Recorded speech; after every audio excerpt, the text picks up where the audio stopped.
Ya. Nah, hari ini bagaimana sih pertukaran informasi Kementerian Keuangan BPAT yang selama ini sudah terjadi? Saya sebelumnya dulu.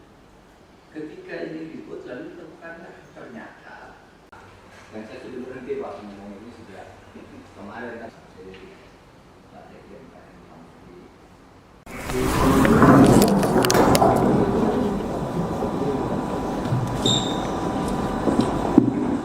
apa ini kok tegang?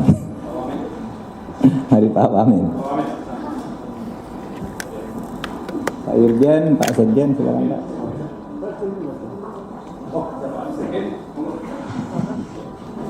Ya, Pak Sugeng, sudah Pak Sugeng. Saudara sekalian, selamat sore. Saya ingin menyampaikan hasil pertemuan dengan pimpinan Kementerian Keuangan untuk mendapat penjelasan dari saya dan memberi penjelasan kepada saya terkait dengan isu transaksi mencurigakan karena pencucian uang, dugaan pencucian uang yang melibatkan sekitar 647 orang pegawai di Kementerian Keuangan sejak tahun 2009 sampai 2023. Sudah dibicarakan karena sebenarnya yang pertama itu saya dengan Menteri Keuangan itu sangat dekat, punya semangat yang sama, kalau tidak bisa dibilang sama persis ya, hampir sama. Itu punya semangat memberantas korupsi. Itu saya yakini Ibu Sri Mulyani dengan segala langkah-langkahnya dan laporan-laporannya di sidang kabinet. Saya juga mendukung itu dan saya selalu berbicara, selalu memberi tanda-tanda senyum bahwa itu cocok gitu. Kalau misalnya ada pembicaraan yang sangat keras gitu, karena kami punya semangat yang sama untuk memberantas korupsi, sehingga apa yang saya lakukan itu sebenarnya atas harapan dari Ibu Sri Mulyani dan dukungan saya ke Ibu Sri Mulyani. Nah, untuk itu maka saya jelaskan seperti berikut. Saudara, saya mengumumkan yang terakhir, ada transaksi mencurigakan yang terjadi di Kementerian Keuangan berdasarkan laporan atau informasi dari PPATK sejak tahun 2009 sampai 2023. Saya katakan transaksi yang mencurigakan sebagai tindakan atau tindak pidana pencucian uang. Tindak pidana pencucian uang itu bukan korupsi itu sendiri. Misalnya saya contoh yang paling gampang itu tindak pidana pencucian uang yang baru ditemukan oleh PPATK sehari 2 hari ini. Orang laporannya ke KPK 56 miliar, mengagetkan kita karena hanya eselon 3. Lalu kita cari, oh LHP-nya 23 LHKN ya, LHKPN itu 56, golongan 3. Lalu saya tanya ke PPATK karena saya ketua komite pengendalian tindak pidana pencucian uang, pemberantasan tindak pidana pencucian uang. Saya tanya itu gimana tuh, benar enggak tuh? Lalu dibuka, Pak ini ada surat tahun 2013. Kami sudah temukan indikasinya bahwa yang bersangkutan diindikasikan melakukan tindak pidana pencucian uang. Gitu.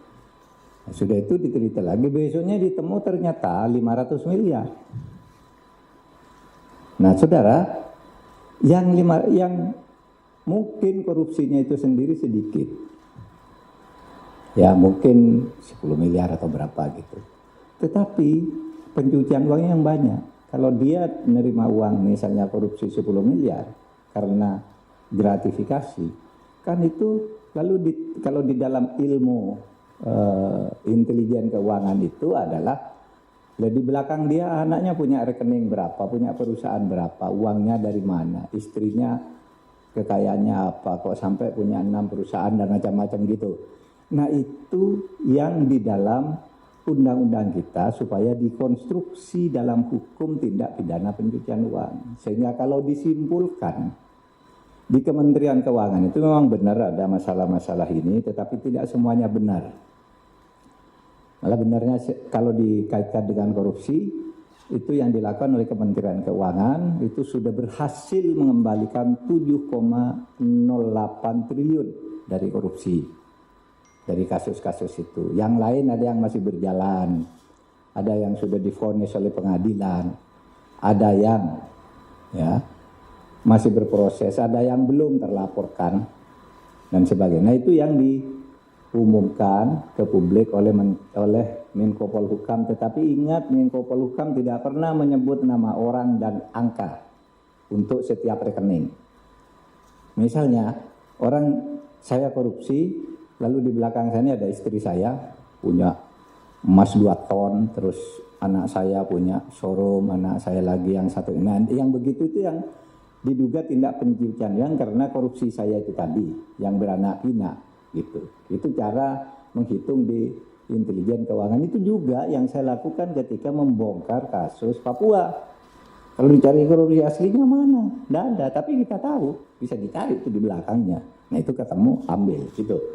Nah, saudara sekalian, oleh sebab itu saya tadi sudah mendapat penjelasan dari Bapak Suhasil Nazara, Wakil Menteri Keuangan, Bapak Sekjen Pak Heru, Bapak Irjen Pak Iwan, Pak Awan, dan saya didampingi oleh Pak Sugeng Deputi 3. Nah, saudara sekalian, kenapa kami mempersoalkan itu? Karena ada Inpres nomor 2 tahun 2017. Setiap informasi dugaan pencucian uang yang dikeluarkan oleh PPATK itu baik karena permintaan dari instansi yang bersangkutan ataupun karena inisiatif PPATK karena laporan masyarakat. Itu begitu dikeluarkan nanti harus ada laporannya dari instansi yang bersangkutan menurut Inpres. Feedback ya reportnya itu apa gitu. Nah itu tadi, lalu bermacam-macam, ada yang belum, ada yang sudah, dan seterusnya. Jadi tidak benar kalau kemudian isu berkembang di Kementerian Keuangan ada korupsi 300 triliun. Bukan korupsi, pencucian uang. Pencucian uang itu lebih besar dari korupsi, tapi tidak ngambil uang negara. Apalagi dituduh ngambil uang pajak, itu enggak. Bukan itu. Mungkin ngambil uang pajaknya sedikit, nanti akan diselidiki. Karena misalnya kami mengambil sampling 7 kasus dari 197 kasus yang dilaporkan itu. 7 kasus itu tindak pidana pencucian uangnya sudah dihitung 60 triliun ya Pak Sugeng. Sudah 60 triliun dari 7 kasus tindak pidana pencucian uangnya. Dan selama ini kita tidak pernah mengkonstruksi kasus pencucian uang itu, padahal kita punya undang-undang. Hanya ada 1, 2, 3 lah ya orang dihukum karena pencucian uang, padahal itu jauh lebih besar dari korupsi. Korupsi itu terkait dengan anggaran negara yang dicuri. Oleh Kementerian Keuangan sudah berhasil dikembalikan 7,08 triliun. Nah yang pencucian uangnya yang 300-an ini akan kita tindak lanjuti. Oleh sebab itu, nanti saya tadi berpikir, saudara, kalau misalnya ada permintaan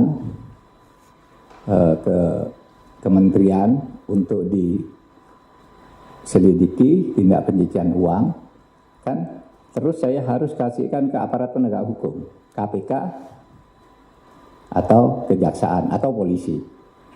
Nah saya berpikir nanti masa undang siapa yang memegang ini, kalau dalam sebulan tidak ada perkembangan saya ambil, saya pindah, karena saling ngambil sendiri nggak bisa.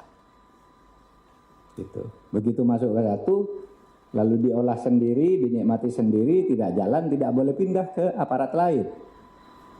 Itu salah satu penyebab macet. Nanti kita akan panggil, kok sekian lama tidak ada perkembangan, pindah. Dari misalnya kejaksaan ke KPK, jadi berdasar kesepakatan aja di sini antar pimpinan. Kalau menunggu undang-undang itu dibuat, ya tidak selesai lagi, kita kesulitan lagi untuk menyelesaikannya. Saya kira itu, saudara, dari saya tadi sama Kementerian Keuangan. Saya sebenarnya mau jumpa pers dengan saudara ini bersama Bu Sri Mulyani, tapi Bu Sri Mulyani baru mendarat dari Jogja, saya baru menjabat dari Denpasar. Sementara besok lusa saya sudah harus ke Australia lagi. Sudah disepakati bersama Pak Wamen saja bahwa kita membangun komitmen hari ini. Ya. Oke, saya kira itu penjelasan saya. Silakan Pak. Makasih Pak Menko. Teman-teman media yang saya hormati, Assalamualaikum warahmatullahi wabarakatuh. Pada sore hari ini saya bersama Pak Sekjen, Pak Irjen mendapat kesempatan memberikan update kepada Pak Menko Polhukam terkait beberapa pemberitaan yang terakhir. Dan saya rasa ini adalah dengan diskusi yang barusan dilakukan, kita mereaffirm komitmen bersama bahwa di Kementerian Keuangan kami akan terus berkomitmen untuk menjaga integritas seluruh pegawai kita dalam hubungannya dengan administrasi kepegawaian. Artinya Pak, ya harus disiplin pegawai. Disiplin pegawai harus ditegakkan, kemudian integritas kita tegakkan terus. Teman-teman sekalian, yang terkait dengan integritas ini, titik masuk salah satunya adalah laporan harta.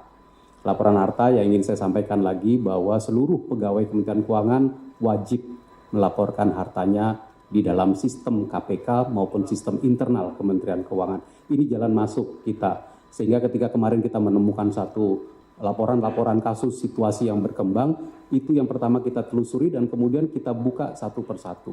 Teman-teman, yang terkait dengan pencucian uang menjadi satu bentuk yang tentu tindak lanjutnya perlu ditangani oleh aparat penegak hukum. Dan kalau untuk kasus yang kemarin, ternyata ada keluarga yang memiliki perusahaan, ada keluarga yang memiliki harta-harta lain yang tidak dilaporkan, yang terkait sama perusahaan, ya kita buka pajaknya. Dan itu yang kemudian sekarang berkembang sehingga laporan-laporan pajaknya menjadi jalan masuk juga berikutnya. Terkait dengan laporan dari PPATK, saya bisa sampaikan bahwa Kementerian Keuangan dengan PPATK itu memiliki 2 stream kerjasama. Stream yang pertama adalah kita selalu meminta kepada PPATK untuk memberitahu kita untuk individu-individu pegawai yang memang sedang mau promosi, akan mutasi, ada laporan, ada dugaan fraud, kita minta informasi kepada PPATK. Dan ini bentuk kerjasama yang luar biasa yang memang sudah dilakukan secara terus-menerus dengan PPATK dari tahun 2007. Sejak tahun 2007 sampai dengan sekarang ada 266 pertukaran laporan yang disampaikan PPATK kepada kami maupun yang diminta oleh Kementerian Keuangan kepada PPATK. Selain stream pertama itu, yang nanti biasanya itu rinci sekali transaksi dan juga analisis, selain itu kita juga memiliki stream di mana Direktorat Jenderal Pajak dan Direktorat Jenderal Bea Cukai juga memiliki koneksi dan kerjasama langsung dengan PPATK dalam rangka optimalisasi pengamanan dan memastikan hak dari penerimaan negara. Nah ini biasanya adalah terkait dengan wajib pajak, wajib bayar, atau pihak-pihak yang seyogianya membayar pajak, membayar bea, penerimaan kepabeanan kepada negara.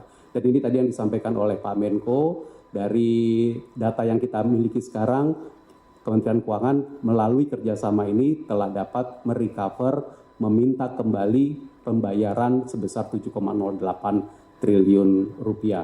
Tentu ini adalah bentuk dari kita menegakkan aturan melalui pemeriksaan kepabeanan dan juga pemeriksaan pajak. Kerjasama ini juga kami apresiasi dengan PPATK dan tentu akan kita lanjutkan. concern dari Pak Menko mengenai tadi tindak pidana pencucian uang, kami dari Kementerian Keuangan akan sekali lagi memberikan komitmen kita lanjutkan, dan tentu kami akan membuka penuh kerjasama kalau untuk upaya mengejar tindak pidana pencucian uang ini kita perlu lakukan lagi pemeriksaan perpajakan maupun pemeriksaan kepabeanan. Diperlukan bukan hanya kepada individu pegawai, tapi juga kepada seluruh wajib pajak maupun wajib bayar di Indonesia. Demikian mungkin beberapa hal tambahan dari kami. Terima kasih Pak Menko. Oke, makasih Pak. Tidak ada pertanyaan, cukup. Ayo. Ayo, makasih ya Pak ya.